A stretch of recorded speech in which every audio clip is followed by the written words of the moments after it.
Our next poet tonight is Sheila Lynch Bentinen. Sheila has a long and varied career in Boston. She writes poetry, paints, does photography, and is interested in local archaeology and history. Her poetry has been published in many journals. She lives in Duxbury with her husband, daughter, and her bearded collie. Thanks so much for being here, Sheila. Thank you.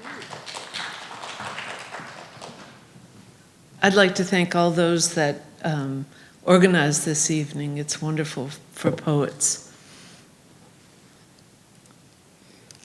My first poem is called In New England, We Live on Memory. In New England, we live on memory. Walking past the brown forsythia in February, we remember the bright yellow fire in April.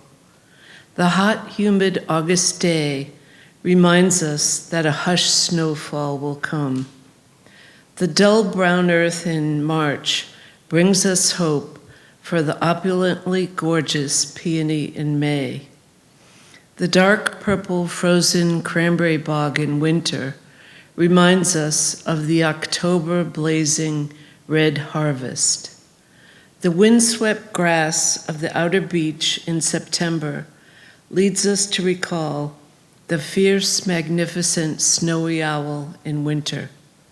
The plain brown stick bush in January brings the early yellow-dressed witch hazel in March. The green rolling hills of summer bring the stunning, brilliant orange, red, and magenta of October. The small bump of brown in January brings the extravagant bearded iris in June. Boats shrink-wrapped in white all winter bring the swift pleasure craft of summer on the bay. People wrapped in down coats in February bring the flip-flops and shorts of July. And I always live with the memory of you. In New England, we live on memory.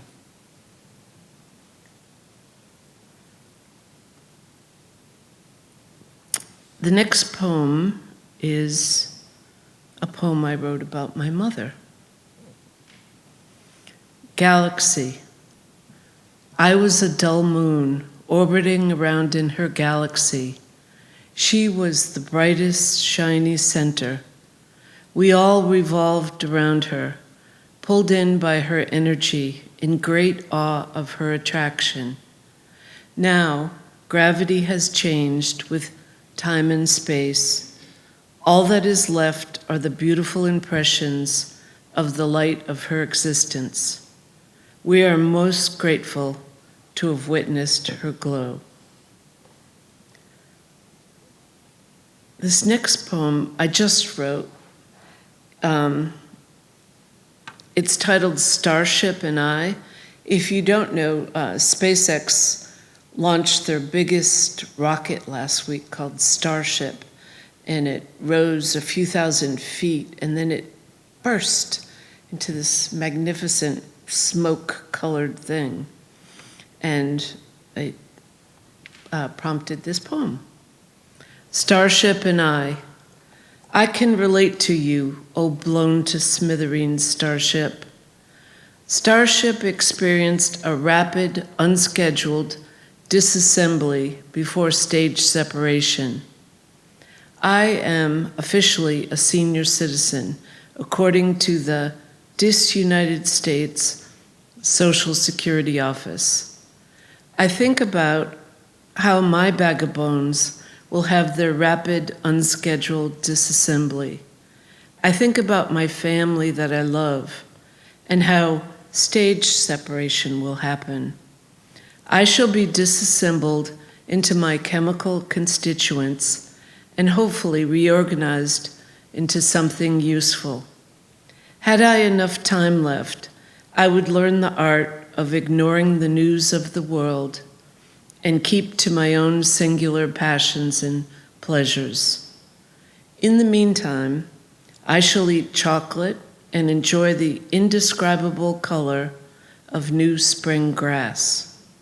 Now that I am old, I shall wear my softest moo-moo socks and never, not ever, do what I am told. And my last poem is a haiku. And April is always a tricky month in New England. This haiku is titled April in New England Haiku. Oh, April pretends. She is married to sweet spring, still dating winter. Thank you very much.